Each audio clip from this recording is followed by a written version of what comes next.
Now, we want to go to the salmon-colored sheet because I want to show you how there's a little problem with these messages. If I sent you a 4-part assertion message, I'm thinking your first response might be that you would get defensive. Because even though I'm not judging you and I'm not blaming you and I'm just trying to get you to understand what impact your behavior is having on me, the truth of the matter is you're going to hear it as me telling you that you screwed up and you're not okay. Isn't that how most people would receive it? So most people at that point get defensive. When they get defensive, what are they getting ready to do? They're getting ready to defend their behavior or they're getting ready to counterattack. You don't know which one. You just know that it's very likely they'll be defensive. Now, occasionally you find somebody who's healthy enough that they can take the feedback and say, you're right. I was unaware that I was having that impact on you, and what can I do to fix it? That could happen. It's just that it doesn't happen that often, right? So you're prepared. Now, how do you get prepared for the other person getting defensive? Because usually what happens at this point is the other person gets defensive, then you get defensive, and now you start arguing about who's more right.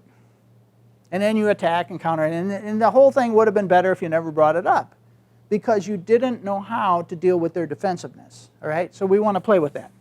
So the way you deal with their defensiveness is, first of all, we're going to expect it. But then we have a whole system, and this is it. We prepare the message. It's a 3-part message.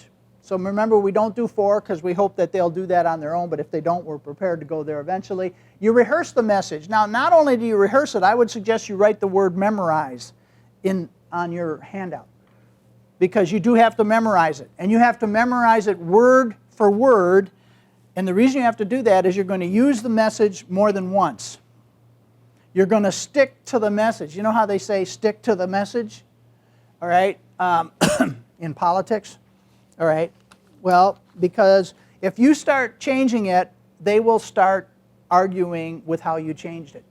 You prepare yourself emotionally for a defensive response. How do you do that? Well, we had some ways, remember? We said, okay, now no matter how weird they get, I have to realize that their behavior is a statement about them. It's not a statement about me, even if it's directed at me. So I'm prepared for them to get angry. I'm prepared for them to go victim. Sometimes somebody will try to change you by using tears. You know, so you give somebody some feedback and they break down and they start crying. What are they trying to do? They went to victim. They're trying to flip you into what? To the rescuer part, right?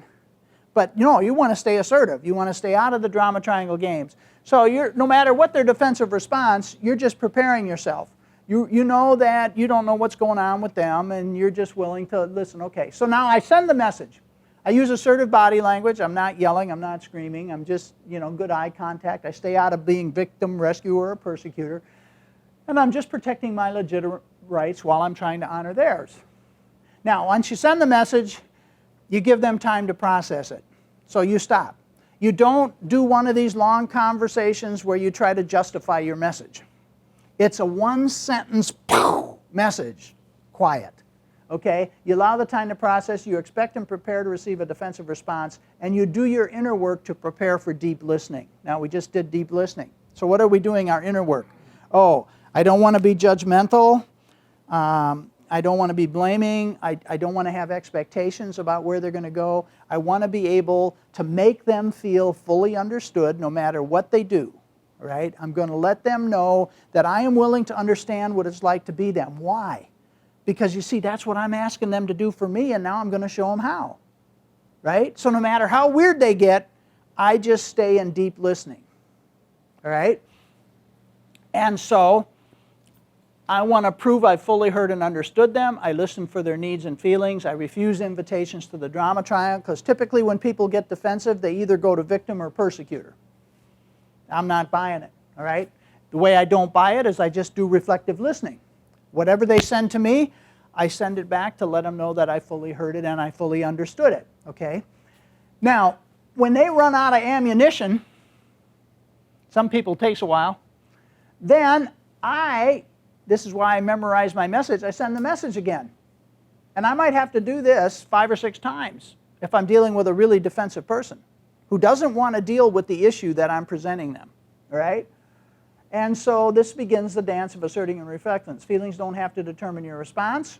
And then I'm listening for any shift Do they get a little less defensive? Do at some point they say, well, maybe I can see that I had a little bit, I'm sorry. Or whatever they do, I give them an invitation. Well, would you be willing to work with me to find a way of dealing with this that would work better for both of us? I just invite them into collaborative problem solving, which we'll learn more about later, right? I'm looking for a mutually satisfying win-win solution. Once I get that, I do a shared meeting to make sure we have the same understanding. Sometimes I'll even write it down if it's complex. And then I send them a message of appreciation. Now, I don't want you to think that this is easy, but I want you to know that it's possible. So I want to give you an example. You may think this is a little far out as an example, but I want to tell you, I don't know if any of you have worked in factories. I paid my way through college working in a tin can factory. This is a factory where the only adjectives that are used are 4-letter swear words. Okay? I mean, every other word is, I'm going down, wow. And finally you just get used to it, and, it's the way people talk. That's how they grew up. I don't know what, But what happens, I'm going to talk to you women now for a second.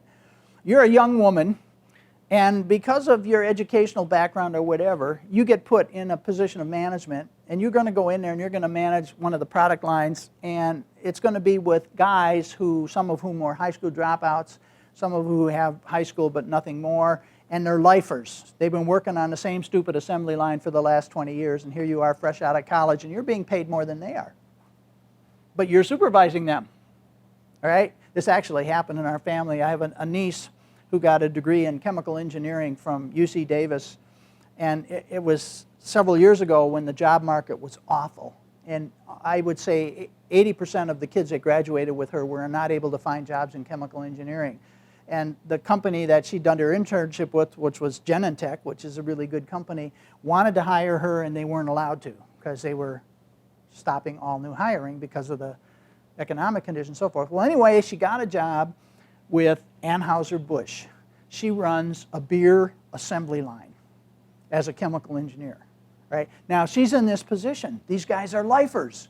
She's this young, she's attractive, she's like, 23 years old, and she's walking into this, and she's got to supervise these people. So this could happen to her, but let me tell you, she's good. I mean, she could do what this person is about to do. So this is just to show you how powerful this is. Here's the situation.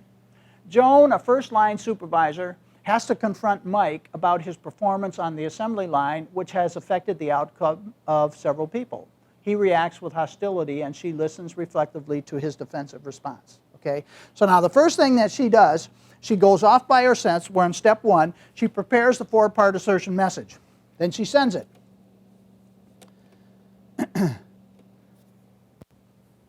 Now, she sets up this meeting so that it's just her and Mike. You don't want any outside people involved because they will distract this and blow it out of proportion. So she goes to Mike and she says, Mike, when you produce 30% less this month than in the previous months, that's the when you, I feel annoyed, because it lowers the productivity of our unit and I get less pay. It would be better if she had said, and we all get less pay, right? Because the negative impact is greater than her. So whenever it's greater than you, you want to have it there. Okay, that's the only criticism I have of that. Now, how is Mike going to respond to this? She just told him that he wasn't working well. Why should I care that you get less pay? Well, he might say that. He takes a totally different tack. Now, Mike gets really defensive, all right? But watch what happens next. He's going to do attack. He's going to go to persecutor. The others sure were right. You're just a castrating female who's hostile to all males. He starts name-calling right away. Remember that roadblock barrier? Okay, what does he think he's going to do? He thinks he can totally intimidate her, right? Okay, so now watch what she does. Remember her job, non-defensive. She goes for deep listening. She wants Mike to feel fully understood. So she says, you think what I said about your productivity is a smokescreen for my anger toward you because you are a man. It's a pretty good reflective response. Different words, but, right? The gist. So now what's Mike going to do? Do you think he's going to say, oh, yeah? Nah. He's not going to give in. So the first tactic didn't work. He called her a castrating female. She didn't respond. Right? So he escalates. You said it. You women livers are nothing more than a bunch of aggressive bitches. Let's Let's escalate the name calling. Castrating female didn't work. What about aggressive bitches? I'll try that one. Now, what's her job? She has to, number one, remember her 4-part assertion message, and number 2, she has to reflectively listen to the defensive response. So she doesn't even consider herself a women's liberator, but that's not the issue here, right? She says, women today are really pushy and you are sick of it. She's just trying to get, the underlying feeling that Mike might be experiencing, okay?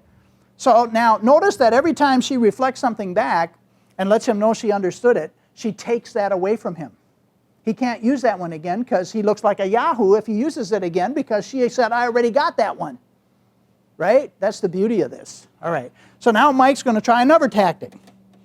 Yeah, why don't you stay home and take care of your kids like a mother should? Let's attack motherhood. That usually gets women. All right. So then what does she do? You feel I should be taking care of my kids and not be working. Okay?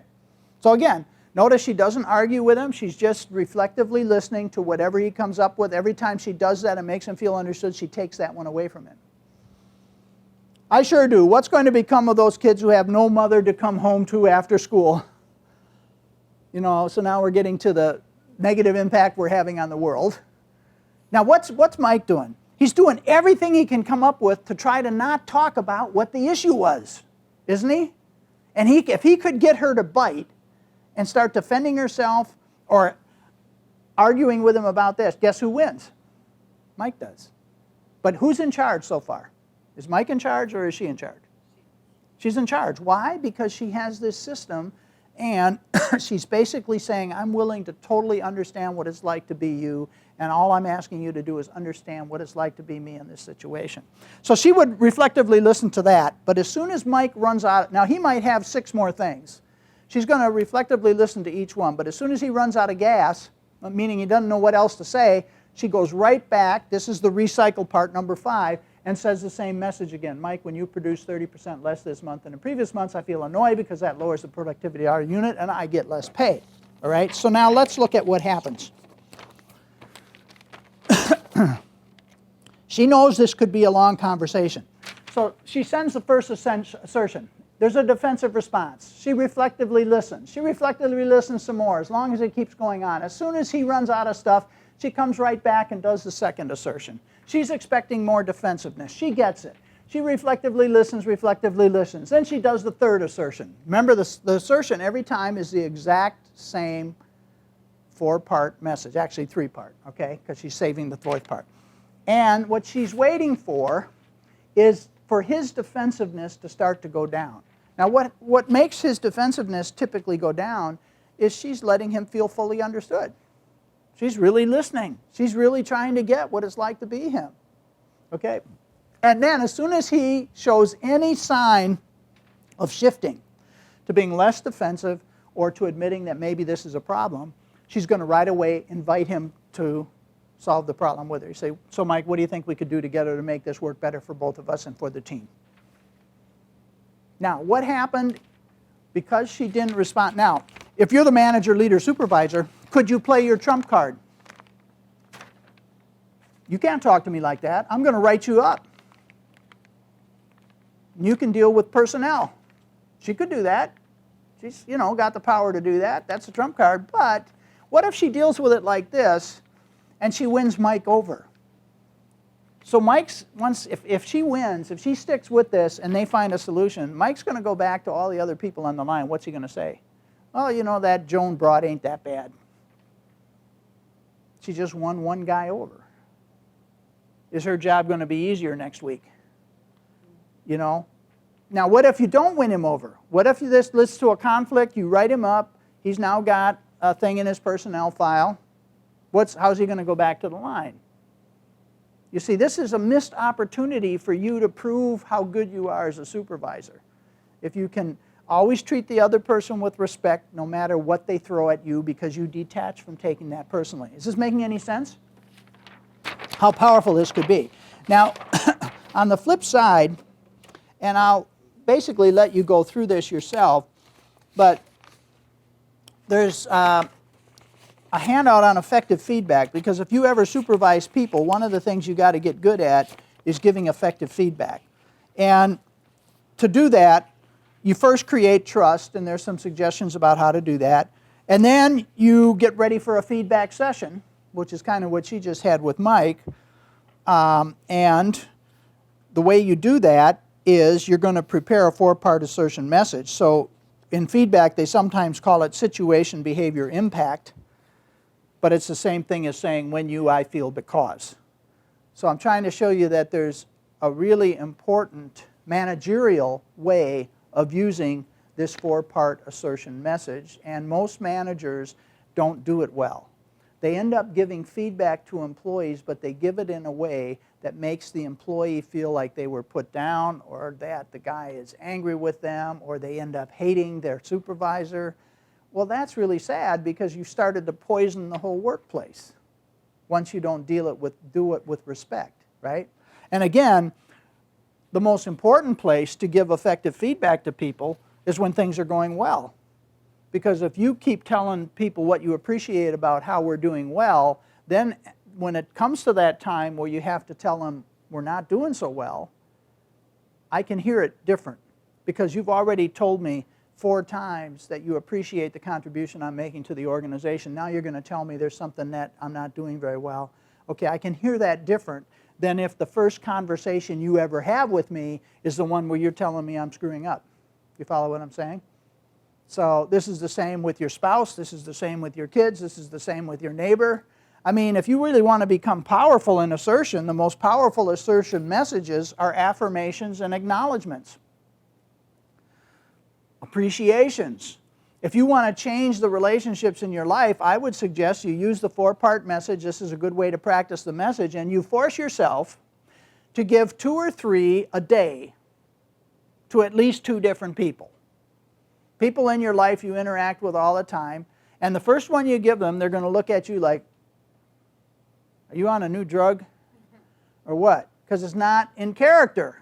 But people really like getting these messages if you can structure them the way that we just talked about. Does that make sense? So the best way to practice this is to pick a couple people in your life, and I'm, today going to send 1 or 2 or 3 of these out just for me to practice. And it doesn't really matter much how they receive it, because, the truth is I'm just working on myself. I'm not really working on them. But if you do it sincerely, with respect, with mutuality, with equality, I can guarantee you that it's going to start to have positive effects on those relationships. And then if you ever do get to a point in that relationship where you have to send a message to them about the negative impact they're having on your life, they will hear this message now totally differently than if you had never sent the appreciations, the acknowledgments, the affirmations earlier, right? So this is something to be cognizant of your life. How many times a day do you get it together to let somebody else know that you appreciate what they're doing, that you acknowledge the positive contribution that they're making, or the positive impact that they're having on your life? Most of us don't do that nearly enough, right? And it would, such a simple thing. What does it cost you to throw one of these puppies together and then send it to somebody?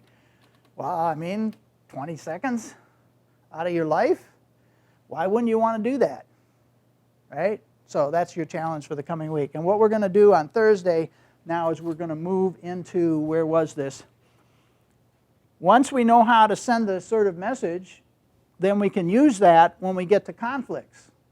Okay, because you could see how this was, what Joan was dealing with Mike, was a big time conflict, wasn't it? Situation. This one could have gone God knows where. If one person had not chosen to control the process. You don't worry about the content. So you hear the words, you make that, but you don't take any of it personally. You don't worry about that. What you're trying to do, and this is what keeps your power as a communicator. You don't control the content, you control the process. Who was controlling what was going to happen next? Was it Mike or Joan? It was Joan every step of the way, because she was able to stay in healthy process no matter what Mike did. Mike threw an unhealthy process at her. She received it, and what did she give back? A healthy process. That transforms situations, right?